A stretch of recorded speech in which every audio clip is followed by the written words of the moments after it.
Shalom, shalom. Shalom à tous. Que le Seigneur vous bénisse. Que la grâce de Dieu soit sur vous. Je vous salue au nom de Jésus-Christ. Merci Seigneur. Gloire au Seigneur. Nous sommes là encore ce soir dans notre rendez-vous de tous les vendredis. Alors, soyez les bienvenus.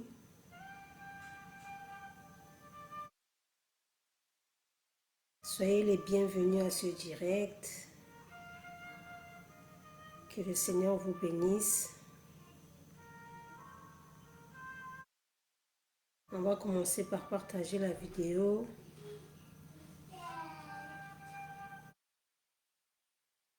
Alléluia.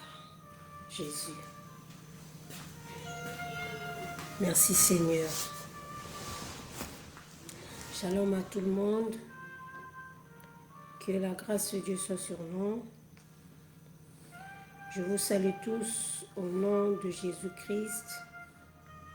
Soyez bénis, soyez bénis, soyez bénis. Et soyez les bienvenus à ce direct. Gloire au Seigneur. J'espère que vous allez bien. J'espère que vous me recevez bien. J'espère que vous êtes là avec nous jusqu'à minuit, l'heure que nous allons commencer la prière. Que Dieu vous bénisse. Si tu es là, tu es connecté, écris quelque chose et surtout, partage la vidéo, invite quelqu'un à pouvoir se connecter, invite un bien-aimé, invite une sœur, un frère, invite un serviteur de Dieu, car le thème que nous allons partager aujourd'hui nous concerne tous. Amen. Amen. Maman Sabine, shalom, shalom, toujours fidèle au poste. Sois bénie, maman Sabine. Shalom, maman Sabine. Que la grâce de Dieu te surprenne encore au nom de Jésus-Christ. Amen. Shalom, shalom à tous. Est-ce qu'on peut partager la vidéo, s'il vous plaît?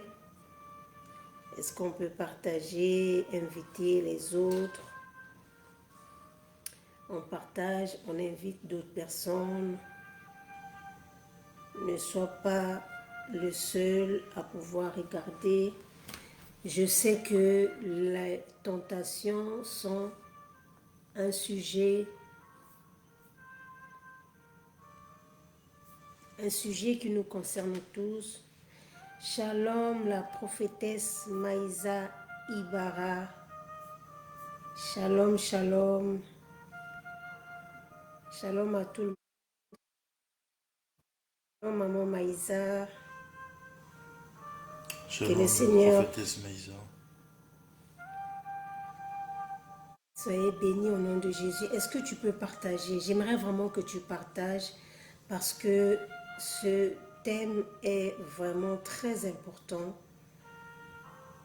pour nous les enfants de Dieu. C'est très important pour nous les serviteurs de Dieu. Il n'y a aucun enfant de Dieu qui peut dire ou qui peut se frapper la poitrine que lui, les tentations, ça ne lui regarde pas.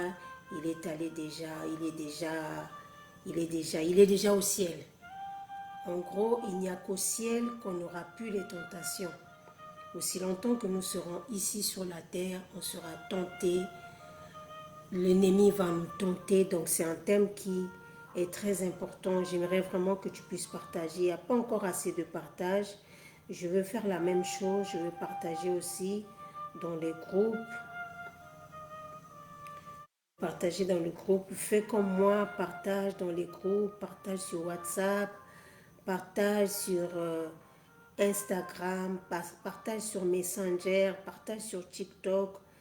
Vraiment, partage partout, que ce message puisse atteindre quelqu'un.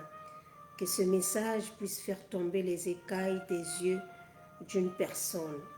Est-ce que tu peux nous aider à partager, s'il te plaît? C'est la moindre chose que tu peux faire pour nos bien-aimés, pour ton frère, pour ta soeur. C'est la moindre chose que tu peux faire pour quelqu'un. Et surtout que nous allons commencer un temps de jeûne et prière. Nous avons déjà commencé, nous avons commencé 40 jours de jeûne et prière depuis hier. Et nous savons très bien que lorsque nous sommes en jeûne et prière, il y a beaucoup de tentations. Il y a beaucoup de tentations, il y a beaucoup de vent. L'ennemi s'élève, l'ennemi, il veut faire tout pour nous perturber, il veut faire tout pour nous distraire. Voilà pourquoi c'est important de partager. Prophétesse Natacha, shalom, shalom, servant de Dieu, sois bénie au nom de Jésus-Christ. Shalom, prophétesse Natacha. Shalom, la joie. Alléluia. Que Dieu te bénisse abondamment là où tu es. Shalom, maman Flora. Que Dieu te bénisse. Que la grâce de Dieu puisse être ton compagnon de vie. Amen. Amen. Est-ce que, on dirait, vous pouvez faire signe de votre présence? Ok.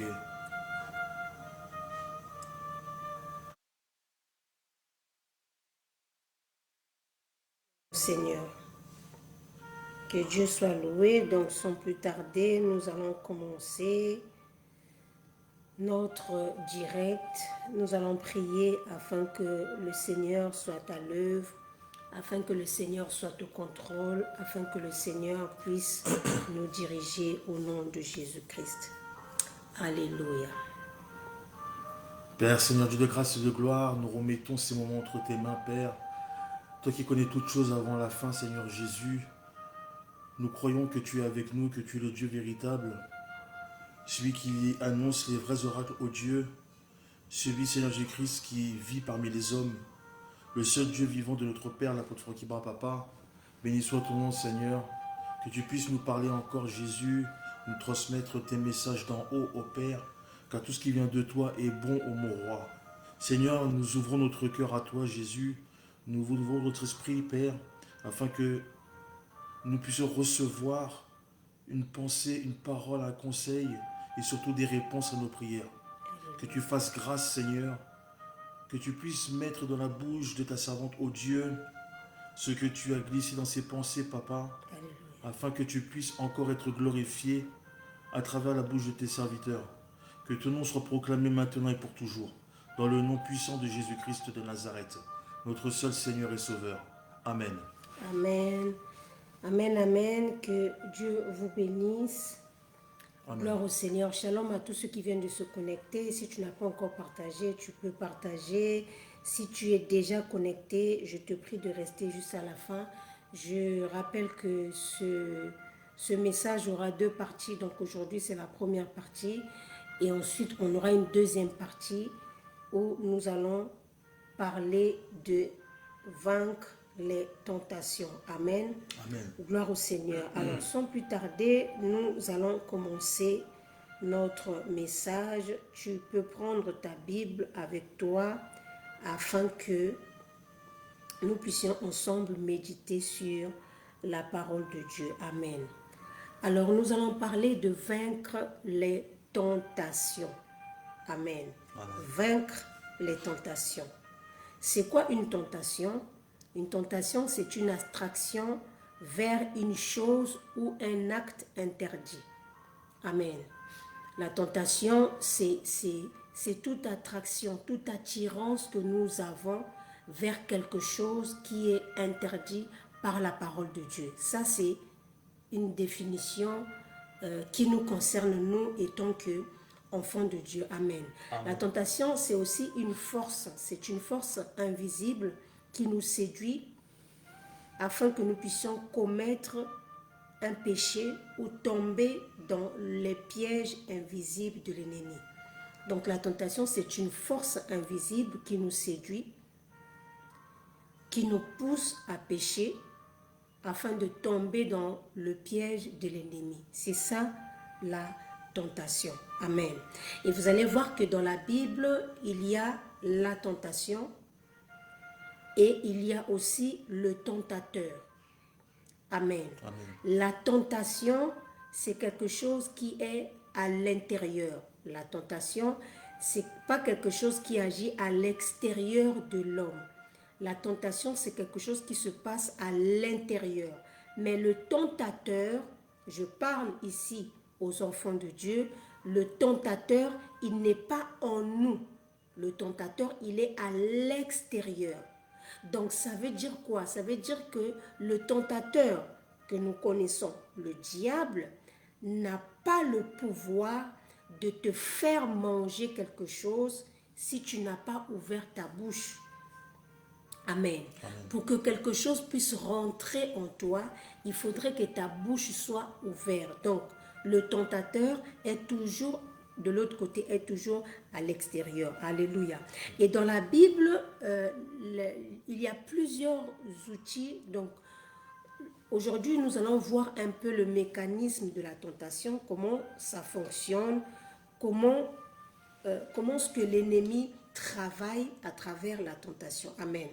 Et dans la Bible, donc, je disais, il y a plusieurs outils où l'ennemi travaille afin de nous faire tomber dans la tentation. Amen. Amen. La tentation a plusieurs armes. La tentation a plusieurs outils. La première des choses, la tentation passe par la nature pécheresse de l'homme. Amen. La nature pécheresse de l'homme.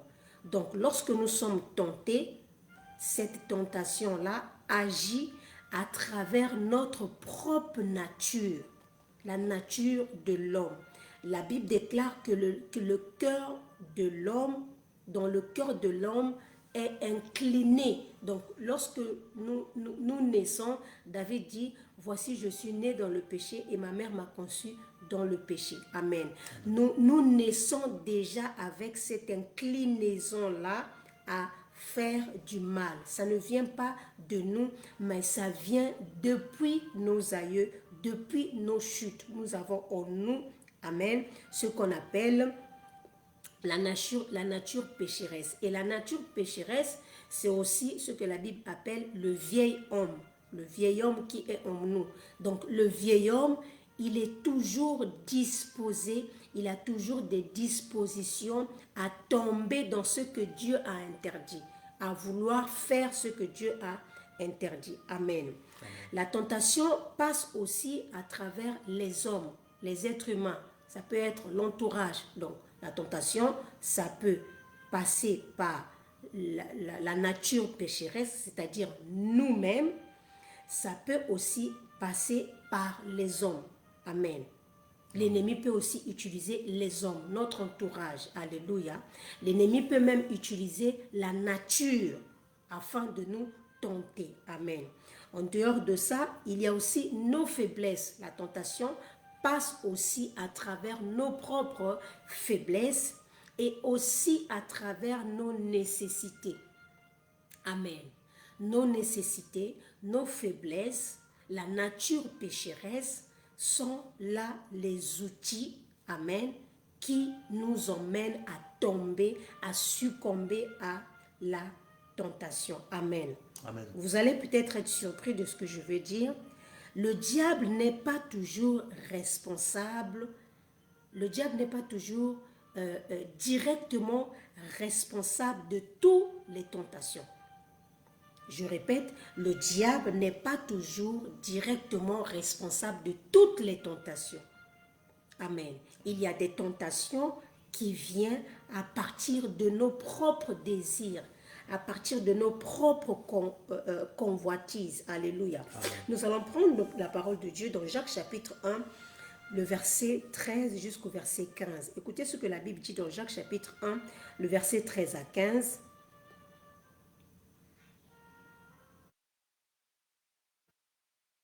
Jacques chapitre 1, le verset 13 à 15.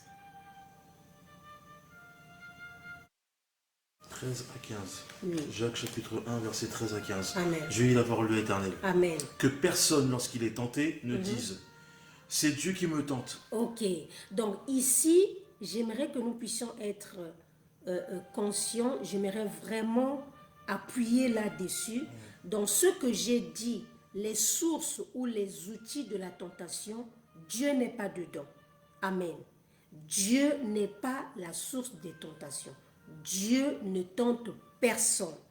La Bible dit que personne, lorsqu'il est tenté, ne puisse dire c'est Dieu qui me tente. Amen. Amen. Dieu ne tente personne. Dieu ne peut pas te tenter. Alors, attention, il y a une différence entre les épreuves et les tentations. Amen. Amen. Dieu peut nous éprouver. Dieu peut permettre que nous passions par des épreuves. Et les épreuves de Dieu ont pour but de fortifier notre foi. Les épreuves de Dieu, alléluia, ont pour but de bâtir Christ en nous. Ont pour but de nous élever spirituellement. Ça, c'est Dieu. Mais de l'autre côté, le but de la tentation, quand l'ennemi se sert de la tentation, ce n'est pas pour nous fortifier, mais c'est plutôt pour nous faire tomber. Donc, il y a une différence entre une tentation et une épreuve. Donc, Dieu ne tente personne. Amen. Amen, amen. Toute tentation que nous vivons, ça peut venir de l'ennemi, ça peut venir de nous-mêmes, ça peut venir de la nature pécheresse. Amen. Amen. Ça peut venir du vieil homme que nous faisons vivre. Ça peut venir de ce côté-là que nous avons qui est toujours attiré par l'interdit. Amen. Continue, docteur Patrice. Car Dieu ne peut être tenté par le mal. Amen. Et il ne tente lui-même personne. Verset 14. Mais chacun est tenté quand il est attiré et amorcé par sa propre convoitise. Chacun est tenté quand il est attiré et amorcé par sa propre convoitise. Amen. Donc, lorsque nous sommes tentés à faire quelque chose qui est interdit par Dieu, ce n'est pas Dieu qui nous tente, mais la Bible déclare que nous sommes, chacun de nous est attiré par sa propre convoitise. Alléluia. Amen. Par la chose qui est en nous. Et quand on parle de la tentation ici, avant d'aller loin, généralement, les chrétiens, à chaque fois qu'il s'agit de tentation, on ne voit que le sexe. On ne voit que le sexe. Quand on parle de tentation, on ne voit que le sexe. L'ennemi peut nous tenter de plusieurs manières, Amen. Dans plusieurs domaines de ta vie. Il suffit que l'ennemi puisse trouver déjà en toi des prédispositions. Il suffit que l'ennemi puisse trouver en toi une convoitise sur quelque chose, sur un domaine quelconque de ta vie. L'ennemi maintenant va stimuler cette convoitise-là. Alléluia. L'ennemi va te pousser à aller à l'acte. Amen. Donc, quand on parle des tentations, les tentations ici, ce n'est pas seulement le sexe. Il y a des gens, il y a des enfants de Dieu. Quand l'ennemi regarde ta vie, il sait que toi, en ce qui concerne le sexe, tu es discipliné. En ce qui concerne le sexe, tu es fidèle. Tu es fidèle à ta femme. Tu es fidèle à ton mari. Tu es fidèle. Alléluia. Tu es pieux. Tu marches dans la sanctification de ton corps. Mais l'ennemi, pour t'avoir, il ne va jamais passer par le sexe. Alléluia. Amen. Il va chercher dans ta vie une convoitise. Il va chercher dans ta vie une faiblesse. Il va chercher dans ta vie qu'est-ce qui te fait tomber très vite. Quelle est la chose qui fait partie de tes faits? Quelle est ta faiblesse? Quelle est ta faiblesse? Alléluia. Et l'ennemi, nous allons voir ça par la suite. Il peut passer par tes faiblesses. Il peut passer par le vieil homme. Il sait qu'en toi, tu es converti. En toi, tu as reçu Jésus-Christ dans ta vie. Mais tu as une faiblesse. Ta faiblesse, c'est au niveau de l'argent. L'ennemi va te tenter à travers l'argent. Si ta faiblesse, alléluia, c'est au niveau du péché, au niveau du mensonge, l'ennemi va te donner des arguments. Il va stimuler ce qui est déjà en toi. Alléluia. Amen. Donc, les tentations ici, il n'y a pas que le sexe. Il y a beaucoup de gens qui s'abstiennent du sexe, mais qui tombent devant l'ennemi dans d'autres domaines de leur vie. Alléluia. Amen. Amen. Lorsqu'on parle de la tentation, continue, docteur Patrice, vous allez voir quelque chose que la Bible dit, le verset 14, 15. le verset 15. Verset 15. Puis la convoitise, lorsqu'elle est... Pardon. Puis la convoitise, lorsqu'elle a conçu, enfante le péché. Et le péché, étant consommé, produit la mort. Amen. Alléluia. La Bible dit que chacun est tenté. Je vais doucement, doucement pour que nous puissions vraiment comprendre. Chacun est tenté par rapport à la convoitise, à ce qui est déjà dans son cœur. Alléluia. Et la Bible dit ensuite, lorsque la convoitise a été conçue dans le cœur, cette convoitise-là accouche ou encore enfante le péché. Nous comprenons par là, en fait, la tentation n'est pas un péché, mais la tentation est un processus qui nous emmène à pécher. Je répète, la tentation elle-même n'est pas un péché. Ce n'est pas un péché d'être tenté. Ce n'est pas un péché. Alléluia. Amen. Jésus a été tenté, nous allons voir ça par la suite, mais il n'avait pas péché. Amen. Être tenté, ce n'est pas un péché.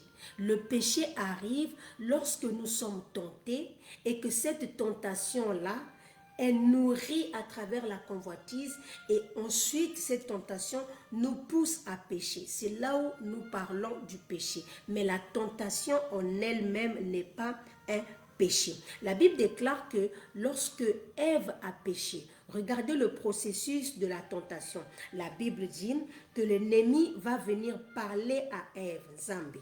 L'ennemi va venir donner à Ève des arguments en lui disant Dieu a-t-il réellement vu, Dieu a-t-il réellement dit, nous connaissons le reste. Et la Bible déclare que lorsque Ève a vu, on va lire ça, c'est Genèse chapitre 3, si je ne me trompe pas. Je n'ai pas prévu lire ça, mais c'est quand même intéressant que nous puissions lire ça ensemble. Genèse chapitre 3. Alléluia. Le verset 6. Genèse chapitre 3, verset 6. Écoutez ce que la Bible dit. La femme vit que l'arbre était bon à manger. Ok. Après la conversation avec le serpent, Amen, la Bible dit que la femme a vu. C'est là où la Bible parle de la convoitise des yeux. La femme a vu que l'arbre était bon. Comment elle a vu que l'arbre était bon? Comment elle a su que l'arbre était bon? Parce qu'elle a vu. Alléluia. Elle a vu. Et tout à l'heure, nous allons parler en profondeur de la convoitise de la vue, quand on va parler de la tentation du Seigneur. Et la Bible dit, continue docteur. Et qu'il était précieux pour ouvrir l'intelligence. Elle prit de son fruit et en mangea. Elle en donna aussi à son mari qui était auprès d'elle, et il en mangea. Amen. Jusque-là, lorsqu'elle a vu que l'arbre était bon, elle était tentée. Amen. Lorsqu'elle a commencé à réfléchir, à se dire en elle-même que l'arbre était précieux, personne ne l'avait dit qu'il était précieux. Même le diable ne l'a pas dit, n'a pas dit que l'arbre était précieux. Mais elle-même, à cause de la convoitise, elle a vu que l'arbre était précieux, elle a pris et elle a mangé. Donc le péché est arrivé à partir du moment où Ève a mangé. Mais avant ça, elle a été tentée. C'est pour dire que être tenté, ce n'est pas un péché. J'aimerais même dire à quelqu'un, la prière ne nous exclut pas des tentations. Je répète, tu peux être un homme de prière, tu peux être une femme de prière. Ne pense pas que tu vas être tenté parce que tu pries. Mais la prière te permettra de vaincre la tentation. Alléluia. La prière te permettra de ne pas tomber dans la tentation. La prière te permettra de ne pas succomber à la tentation. La prière te permettra de ne pas rentrer dans la tentation. La prière te permettra de ne pas pécher après être tenté. Mais même si tu pries, même si tu jeûnes, tu vas être tenté. Alléluia. Amen. Tu vas être tenté par l'ennemi. L'ennemi va te présenter des choses. Les choses qui font partie de ta vie. Amen. Amen. Alléluia.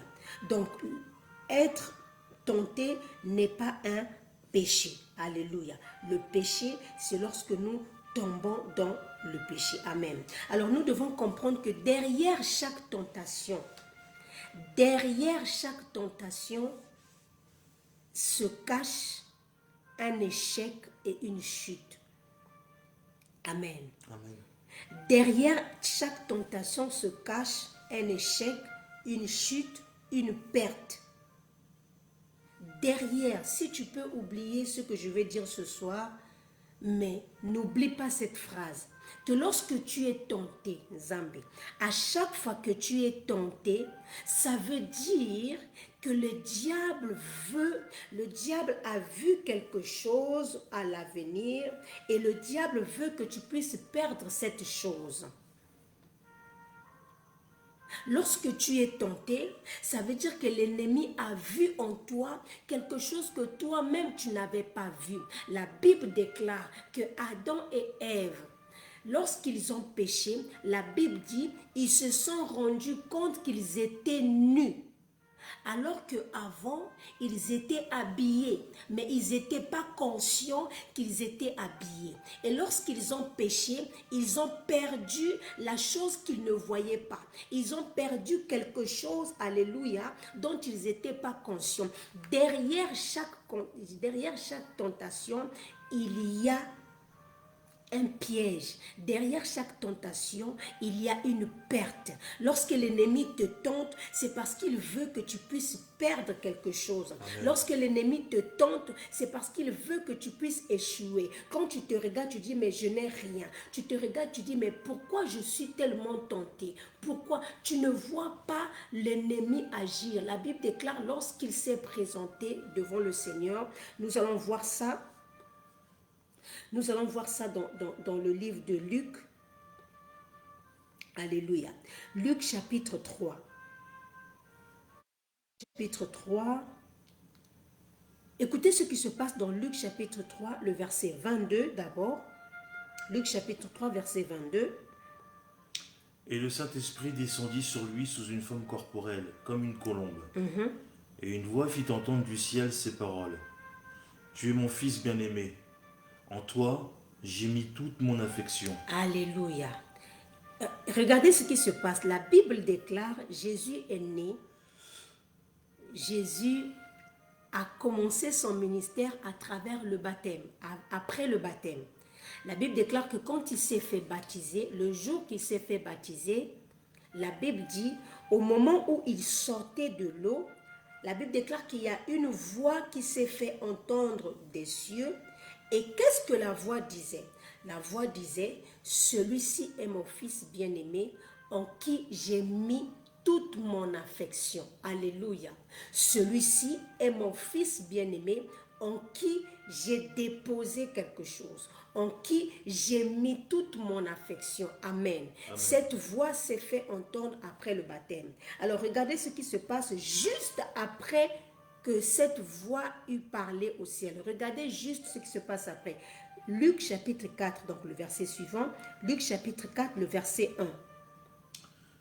Jésus, rempli du Saint-Esprit, revint du Jourdain, et il fut conduit par l'Esprit dans le désert, où il fut tenté par le diable pendant 40 jours. Amen. La Bible dit que Jésus, rempli du Saint-Esprit, il fut conduit par l'Esprit dans le désert, où il fut tenté pendant 40 jours. Alléluia. Lorsque nous lisons l'histoire de la tentation de Jésus, on croit que Jésus a été tenté le jour où le diable s'est présenté pour lui parler, pour lui dire ça. Non. La Bible dit qu'il a été tenté pendant 40 jours. Et lorsqu'on parle de 40 jours ici, Nzambe, nous sommes en temps de jeûne de 40 jours. J'aimerais dire à quelqu'un d'être attentif. J'aimerais dire à quelqu'un d'être concentré. La Bible déclare que le diable a tenté Jésus pendant les 40 jours. Ça veut dire quoi?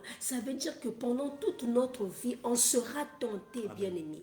Bien-aimé, toute notre vie, on sera tenté par l'ennemi. Toute notre vie, vous allez suivre, vous allez voir juste après, la Bible déclare qu'après cette tentation-là, lorsque le diable s'est retiré, tout à l'heure on va arriver, la Bible dit, il s'est retiré pendant un moment, jusqu'à un moment favorable. Après, il est revenu. La tentation de Jésus dans le désert, ce n'était pas l'unique moment où Jésus a été tenté. Alléluia. Il a été tenté dans le désert.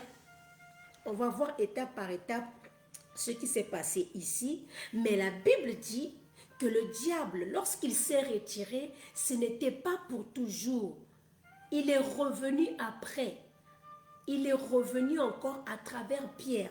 La Bible déclare que lorsque Jésus a annoncé sa mort, Pierre a dit, non, non, non, tu ne mourras pas. Et Jésus va lui dire, arrière de moi Satan. Jésus a compris que celui qui l'avait tenté dans le désert, c'est le même qui avait pris, c'est le même qui s'était servi de la bouche de Pierre pour pouvoir le tenter encore. Un autre jour encore, vous allez voir, la Bible déclare qu'un jour Jésus était, je pense, dans un synagogue. La Bible dit, les Juifs avaient décidé de le faire roi.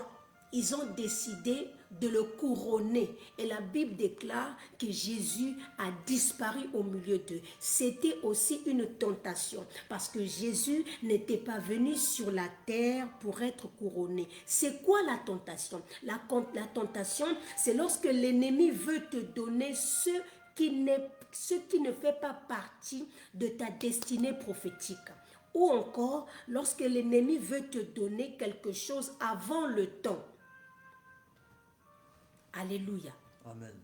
Lorsque l'ennemi veut te donner quelque chose avant le temps, ça veut dire que l'ennemi veut que tu puisses perdre ce que Dieu a prévu pour toi, pour toute ta destinée. Alléluia. Continue, Docteur Patrice. Toujours Luc chapitre 4. Le verset 2.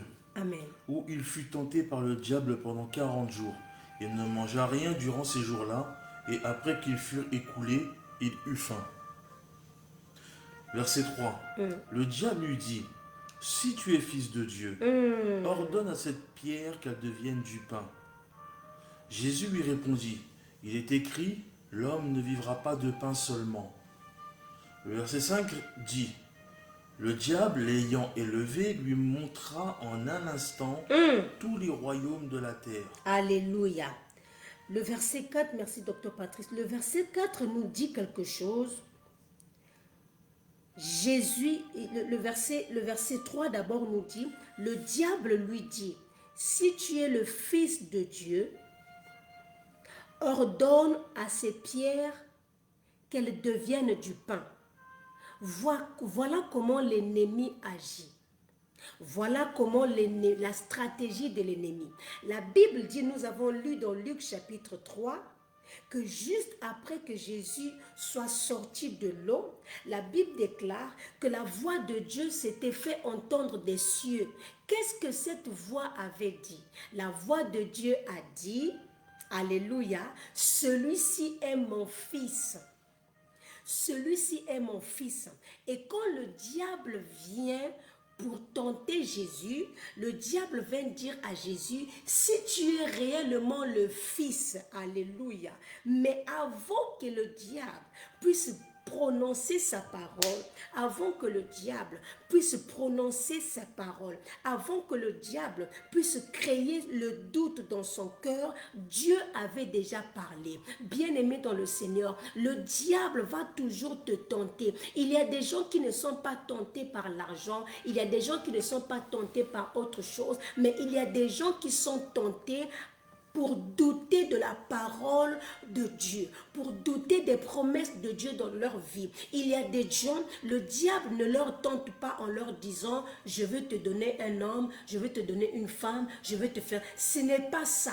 Leur combat, c'est la parole de Dieu. Le combat de l'ennemi, ce sont les promesses de Dieu, les choses que Dieu a dit à ton sujet. C'est pour ça que nous avons des enfants de Dieu qui marchent dans la tristesse, qui marchent la tête basse, qui marchent, alléluia, avec des inquiétudes. Ils passent tout leur temps à pleurer, tout leur temps à douter même de l'amour de Dieu. Pourquoi? Parce qu'ils sont tombés dans la tentation de l'ennemi. Ils sont tombés dans le piège de l'ennemi. L'ennemi est tout le temps, constamment en train de leur dire, si tu es vraiment le Fils de Dieu, si tu es vraiment un enfant de Dieu, si Dieu t'aime vraiment, pourquoi tu es malade? Si Dieu t'aime vraiment, pourquoi ton enfant est malade? Si Dieu t'aime vraiment, pourquoi ton mariage n'a pas réussi? Si tu es vraiment fils de Dieu, pourquoi tu n'as pas trouvé le travail? Si tu es vraiment fils de Dieu, pourquoi on t'a licencié? J'aimerais dire à quelqu'un, ta spiritualité, ta filiation avec Dieu ne dépend pas des circonstances de la terre. Le diable est un menteur. Ne tombe pas dans la tentation de douter de la parole de Dieu. Ne tombe pas dans la tentation de douter de la parole de Dieu. La Bible dit, il lui dit, si tu es réellement fils de Dieu, alors si je suis fils de Dieu, que je fasse quoi? Il dit, si tu es réellement fils de Dieu, ordonne à ces pierres qu'elles deviennent du pain. Ce n'était pas un problème d'ordonner aux pierres de devenir du pain. Mais le problème, c'est pourquoi je dois ordonner aux pierres de devenir du pain. Quelle est la personne qui me donne l'ordre d'ordonner aux pierres de devenir du pain? Pourquoi je veux ordonner aux pierres de devenir du pain? Je m'explique. Il y a beaucoup d'enfants de Dieu. Il y a beaucoup de serviteurs de Dieu qui tombent dans la séduction, qui tombent dans la tentation de l'orgueil. Il y a des choses que nous faisons même pour Dieu. En fait, quand Dieu nous regarde, Dieu voit que nous sommes tombés dans la tentation. Parfois, tu es là, tu prêches, et quand tu prêches, tu veux à tout prix montrer que tu es fils de Dieu. Tu veux à tout prix montrer que tu es le pasteur, que tu es l'apôtre, que tu es le docteur. Pourquoi? Quand tu fais quelque chose et que derrière ce que tu fais, tu as une mauvaise intention, tu as une mauvaise motivation, tu es déjà tombé dans la tentation de l'orgueil. Alléluia. L'orgueil est une tentation, Zambé. L'orgueil est une tentation très, très, très forte. Voilà pourquoi quand Dieu te bénit, quand tu pries, quand tu demandes à Dieu de te bénir, demande aussi à Dieu de maintenir ton cœur humble, parce que l'ennemi va te pousser à devenir orgueilleux. Il y a des serviteurs de Dieu qui disent que moi je ne tombe pas dans le péché sexuel, mais ces mêmes personnes tombent dans le péché de l'orgueil. Alléluia. Si tu es le Fils de Dieu, ordonne à ces pierres que ces pierres puissent devenir du pain. Et la Bible dit que Jésus va lui répondre. Et j'aime comment Jésus répond à l'ennemi. Alléluia. Le verset 4, la Bible dit, Jésus lui dit, il est écrit, l'homme ne vivra pas de pain seulement. Amen. Mais de toute parole, ça c'est dans d'autres versions, dans d'autres évangiles, où il dit, l'homme ne vivra pas seulement de pain. La Bible déclare que lorsque l'ennemi est venu tenter Jésus, amen, tout à l'heure je disais que l'ennemi nous tente à travers nos faiblesses, mais l'ennemi nous tente aussi à travers nos nécessités. Alléluia. L'ennemi passe par les nécessités que nous avons afin de nous faire tomber dans la tentation. Voilà pourquoi lorsque tu es dans une nécessité, tu dois prier. Tu dois contrôler ton langage. Tu dois contrôler tes actions. Lorsque tu es dans une nécessité quelconque, alléluia, tu dois te contrôler parce que lorsqu'on a une nécessité, c'était quoi la nécessité de Jésus? Écoutez, le diable n'a pas tenté Jésus parce qu'il a trouvé en Jésus la convoitise. En lui, il n'y avait aucun péché. Il n'avait jamais commis de péché. Il était né saint, alléluia. Il a grandi saint et il est mort saint. Sauf que, à cette période-là, quand l'ennemi est venu, Jésus avait une nécessité. La nécessité, c'était quoi? C'était de manger. La Bible déclare que Jésus eut faim. Et l'ennemi s'est servi de cette nécessité-là pour lui proposer des raccourcis. J'aimerais dire à quelqu'un, quand tu es dans le besoin, c'est là où tu dois être vigilant. Quand tu es dans le besoin, quand tu as une nécessité, c'est là où tu dois être vigilant. Car l'ennemi va passer par cette nécessité-là. Alléluia. Il y a des gens qui éprouvent une nécessité à rendre le mal par le mal.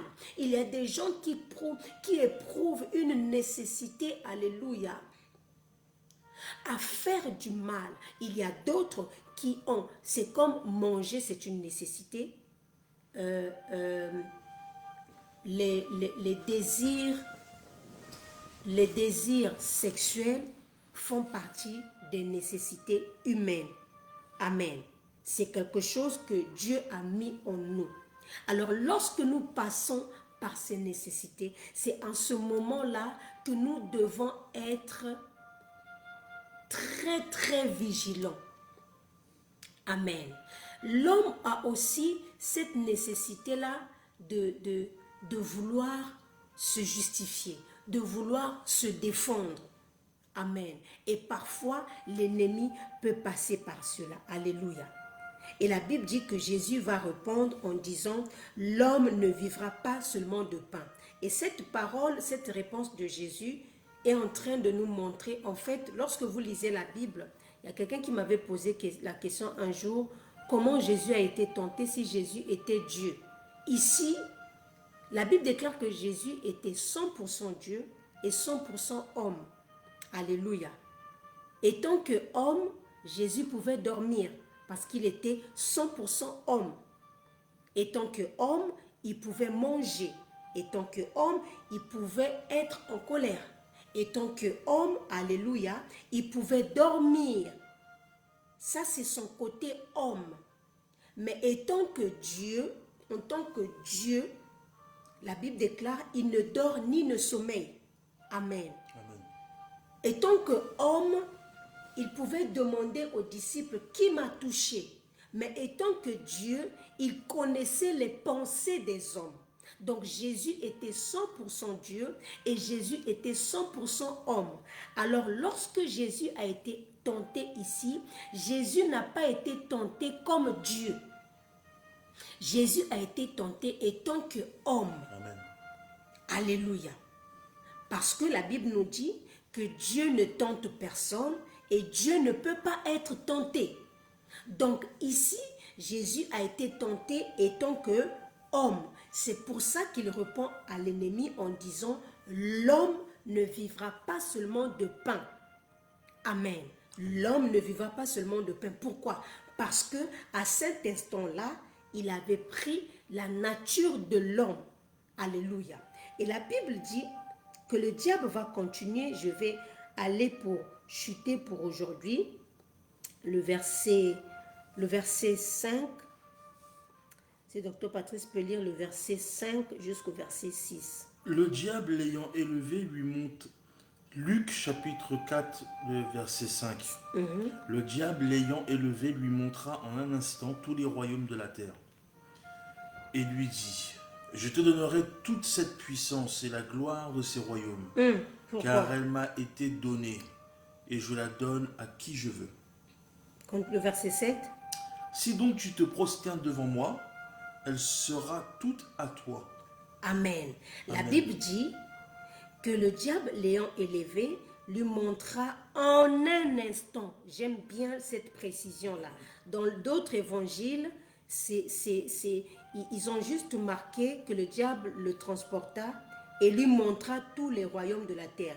Mais la Bible dit dans l'évangile de Luc, Luc dit que le diable lui montra en un instant tous les royaumes de la terre. Amen.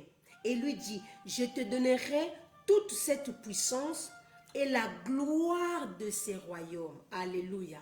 Donc l'ennemi va montrer au Seigneur les royaumes de la terre et la gloire.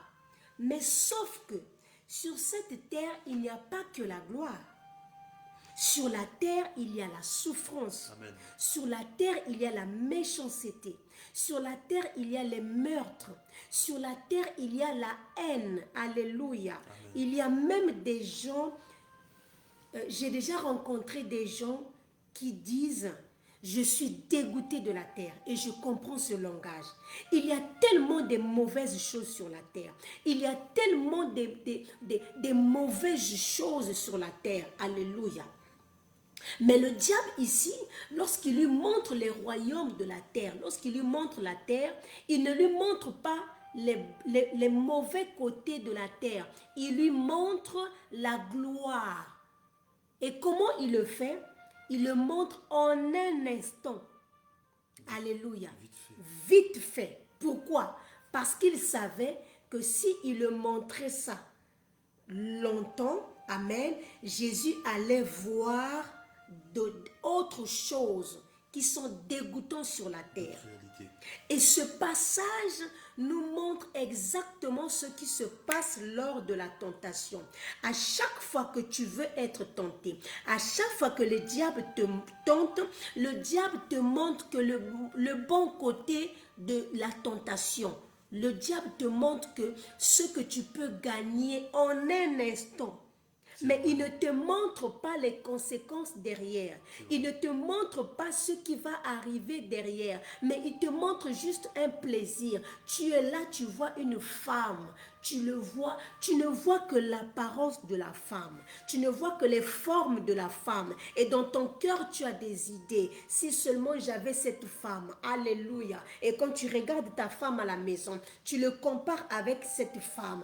Tu dis qu'il n'y a pas match. Pourquoi? Parce que le diable, il ne te présente que la gloire. Derrière la gloire qu'il te présente, il y a de la saleté. Derrière la gloire qu'il te présente, il y a des souillures. Il y a le meurtre. Alléluia. On a des maladies. Amen. Des MST. Derrière ce que le diable te montre, il y a des choses que tu ne connais pas. Alléluia, Rabashanda Rabaseke. Oh, j'aimerais parler à une jeune fille. Le diable va te montrer un jeune homme qui est beau, un jeune homme qui parle bien. Mais qu'est-ce qui se cache derrière? Un jeune homme qui te dit, mais moi aussi je suis chrétien, on peut faire juste un peu. Écoutez, lorsque vous lisez cette histoire, le diable n'a pas dit à Jésus que si tu te...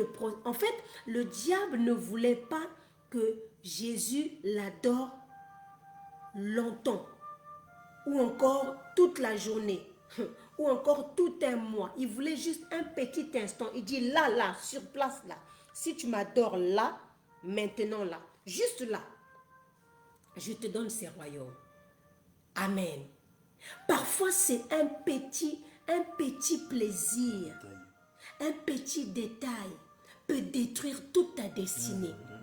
Parfois, c'est une petite tentation. Je veux juste prendre un tout petit peu. Alléluia. Oh, j'aimerais parler aux gens. Les gens qui rentrent dans des sectes. C'est exactement ce qui se passe dans des sectes. Je ne veux pas citer les noms, mais c'est exactement ce qui se passe dans les loges. On vous présente quelque chose. Ces gens-là, ils se présentent comme des associations. Non, nous sommes juste une association. Nous sommes juste, nous agissons pour l'humanité. Nous cherchons la lumière. Je ne sais pas comment ils disent ça. Alléluia. Il y a beaucoup de sectes. Ceux qui sont au Congo, dans mon pays ou encore ceux qui viennent de l'Afrique, même du Gabon, ils savent de quoi je parle. Il y a des gens qui sont dans les sectes. Au départ, on vous dit, non, c'est juste des réunions, c'est juste quelque chose, mais derrière, il y a des sacrifices. Derrière, ils vont te dire de sacrifier ton fils. Derrière, ils vont te dire de sacrifier ta femme. Derrière,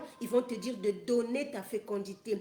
Derrière, ils vont te faire rentrer dans une alliance mystique qui va détruire toute ta postérité. Alléluia. Ne tombe pas dans ce piège.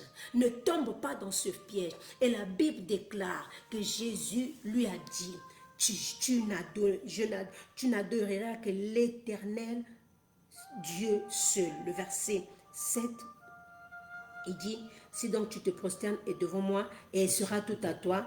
Et Jésus lui dit, il est écrit, tu adoreras le Seigneur ton Dieu et tu le serviras lui seul. Je reviens un peu en arrière, verset 6. La Bible dit, il dit quoi? Il dit, je te donnerai toute cette puissance et toute cette gloire. Pourquoi? Car elle m'a été donnée. Et Nzambe. Elle m'a été donnée et je la donne à qui je veux. Là, l'ennemi vient de se présenter comme un vrai voleur. Amen. Elle m'a été donnée. Ah, ça veut dire quoi? Ça veut dire que le diable n'a rien à te donner. Ce que le diable veut te donner, c'est quelque chose qui lui a été donné. Par qui? Par l'homme. Ce n'est pas quelque chose qui lui appartient. C'est quelque chose qui lui a été donné. Et si toi, tu veux accepter la tentation, qu'on te donne quelque chose que quelqu'un a volé à quelqu'un d'autre, tous les deux, vous devenez des voleurs. Et un jour, quand cette personne va se réveiller, vous allez restituer au double. Alléluia.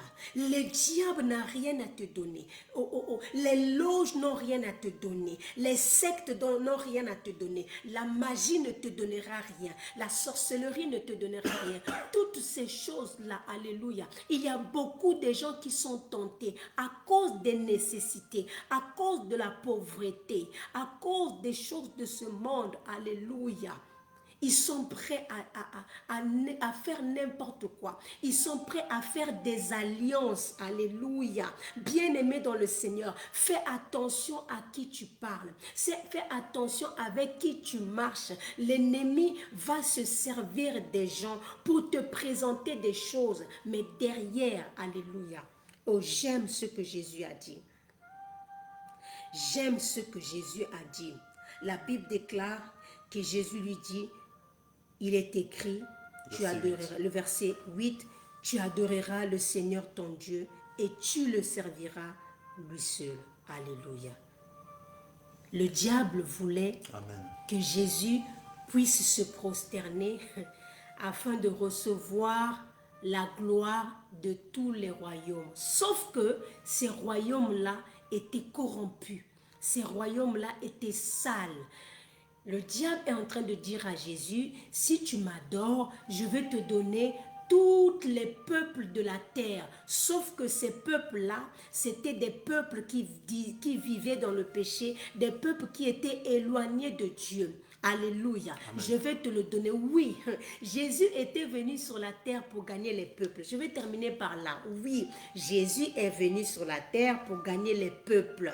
Mais Jésus ne voulait pas gagner les peuples à genoux du diable. Jésus n'avait pas besoin de se mettre à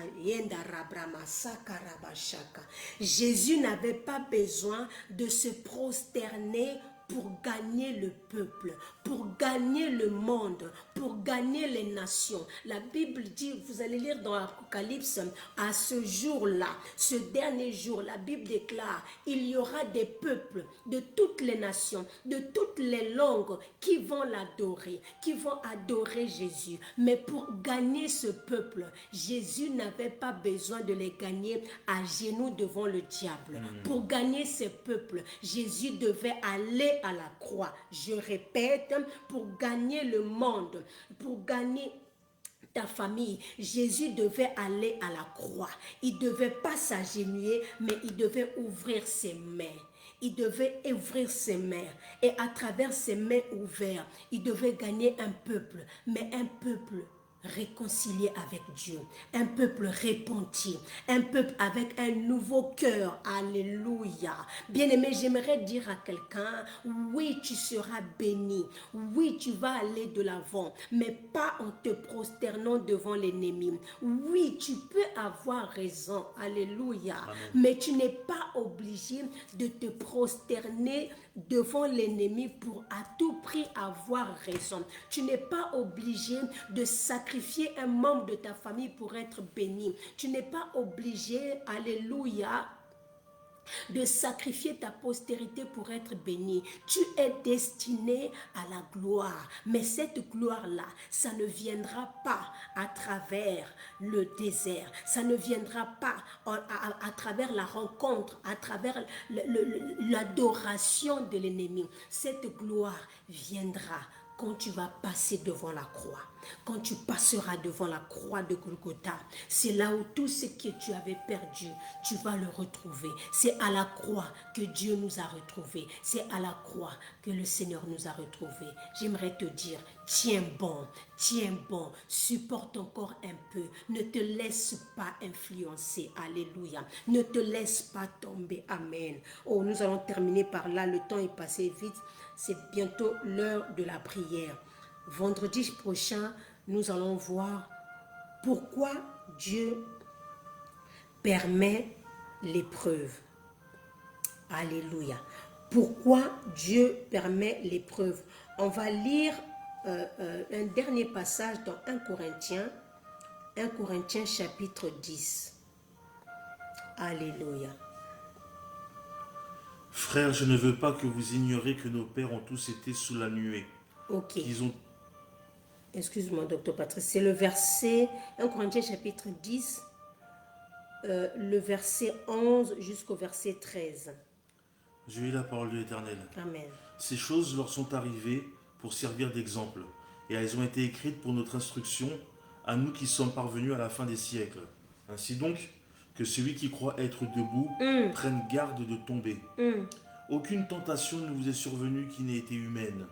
Et Dieu, qui est fidèle, ne permettra pas que vous soyez tentés au-delà de vos forces. Mais avec la tentation, il préparera aussi le moyen d'en sortir, afin que vous puissiez la supporter. Amen. Amen. La Bible dit que les choses qui sont arrivées dans le passé à nos bien-aimés, à ceux qui sont vécus avant nous, sont arrivés pour nous servir d'exemple. Amen. Le verset 12, la Bible nous dit, ainsi donc, que celui qui croit être debout prenne garde de tomber. Que celui qui croit être debout. Le problème, c'est pas être debout. Alléluia. Amen. Il y a des gens qui croient être debout, mais en réalité, ils ne sont pas debout. Lorsqu'on est trop sûr de soi, quand il s'agit de tentation, bien-aimé, il n'y a pas quelqu'un qui est surhumain. Lorsqu'on est trop sûr, non, moi je ne vais jamais tomber. Moi je ne vais jamais faire ça. Alléluia. La Bible dit, celui qui croit être debout, fasse garde de ne pas tomber. Mais le verset 13, que j'aime beaucoup, la Bible nous dit, aucune tentation ne vous est survenue qui n'ait été humaine. Et Dieu qui est fidèle ne permettra pas que vous soyez tentés au-delà de vos forces. Ça veut dire quoi? Ça veut dire que même si ce n'est pas Dieu qui est l'auteur de la tentation, mais Dieu lui-même, il permet qu'on soit tenté. C'est Dieu qui permet. Alléluia. C'est Dieu qui permet qu'on soit tenté. Alors pourquoi Dieu permet qu'on soit tenté? Pourquoi Dieu ne fait pas en sorte que les tentations ne puissent pas venir? Pourquoi Dieu il permet que nous soyons tentés? Ça, nous allons le voir le vendredi prochain. Ne manque pas. Vendredi prochain, tu vas comprendre quelque chose de très très important. Pourquoi c'est toi qui es tenté? Pourquoi c'est toujours toi? Pourquoi c'est nous qui sommes tentés? Et vendredi prochain, nous allons voir, la Bible nous dit encore que lorsque nous sommes tentés, Dieu lui-même, à travers la tentation, il pourvoit à une porte de sortie. Si tu es tenté, j'aimerais que tu te concentres et que tu regardes bien. Il y a une porte, il y a un moyen que Dieu a mis à ta disposition pour que tu t'en sors. Alléluia. Tu n'es pas obligé de tomber dans la tentation. Amen. Nous pouvons vivre une vie de victoire. Nous pouvons vivre une vie de sainteté pour la gloire de Dieu. Amen. Alors, rendez-vous vendredi prochain. Ne manque pas. Si tu as été béni, s'il te plaît, partage ce direct. Envoie ce direct à quelqu'un. Ça peut aider quelqu'un. Amen. Au nom de Jésus, soyez bénis. Au nom de Jésus-Christ, que la grâce de Dieu soit sur vous. On va prier. Alléluia. Seigneur, Père Dieu de grâce et de gloire, merci pour ta parole, Papa. Merci, Seigneur Jésus, pour ton message, Père. Merci de nous donner, Seigneur Jésus-Christ, la capacité de résister, la capacité de vaincre, la capacité, Seigneur Jésus-Christ, de nous éloigner de la tentation, car l'ennemi rôde autour de nous, tel un lion, Seigneur Jésus. Nous voulons, Seigneur, être capables de nous-mêmes, ô Père, par ta grâce, par ta puissance, ô mon Dieu, par ta volonté, Jésus, résister aux attaques de l'ennemi, quelle que soit sa provenance, quelle que soit sa taille, quelle que soit sa puissance. Nous avons, Seigneur Jésus, la capacité de fuir, ô mon Dieu, l'ennemi, de vaincre la tentation, quelle que soit la forme de cette tentation. Nous avons cette capacité de résister parce que tu l'as dit dans ta parole, ô Père. Si tu laisses l'ennemi nous tenter, c'est que tu as prévu une porte de sortie, ô Dieu. Et nous savons, Seigneur Jésus, que nous sommes plus que vainqueurs avec toi, car tu as le nom au-dessus de tout nom, le nom au-dessus de la tentation, au-dessus, Seigneur Jésus-Christ, de toute forme de fourberie, toute forme de sournoiserie, que le diable mettra sous mon nez, que le diable mettra sous mon regard, que le diable mettra de devant de ma bouche au roi. Seigneur, je prie, ô Dieu, que dans la vie de tes bien-aimés, rien ni personne, ô Père, ne vienne les soudoyer, rien ni personne ne vienne les tenter, rien ni personne ne vienne caresser, Seigneur Jésus-Christ, ô Dieu, de près comme de loin, toute forme, Seigneur Jésus-Christ, d'impudicité, toute forme, oh mon Dieu, d'immoralité, toute forme, Seigneur Jésus-Christ, de violence, de méfait, de malfaisance, de médisance, de mauvais esprits qui viennent perturber leur vie chrétienne. Je prie, ô Dieu de grâce et de gloire, que ta miséricorde se manifeste et s'accomplisse puissamment dans leur vie, et que l'esprit de tentation fuit par sept chemins, ô Dieu de grâce et de gloire. Seigneur, merci pour ton amour. Seigneur, merci pour ta grâce. Merci pour ta parole. Merci pour ta main droite, ô Papa. Merci, Seigneur Jésus, de pourvoir à nos besoins. Tu as dit que c'est toi qui produis le vouloir et le faire. Nous voulons, Seigneur, résister à la tentation. Amen. Par la puissance et la grâce de ton nom. Au nom de Jésus-Christ de Nazareth, notre seul Seigneur et Sauveur. Amen. Amen. Amen, amen. Que Dieu vous bénisse. Shalom, shalom, la servante de Dieu. Chil, depuis le Canada, soit bénie. La prophétesse Vanessa, soit bénie au nom de Jésus-Christ, ainsi que tous les enfants. Shalom à tous, que Dieu vous bénisse. On se retrouve vendredi prochain. Ne manque pas la suite de ce message. Amen. Vendredi prochain, nous allons voir comment on peut vaincre la tentation. C'est possible de vaincre la tentation. Amen. Si ton Seigneur a vaincu, tu peux aussi vaincre au nom de Jésus-Christ. Amen. Amen. Shalom, shalom. Shalom.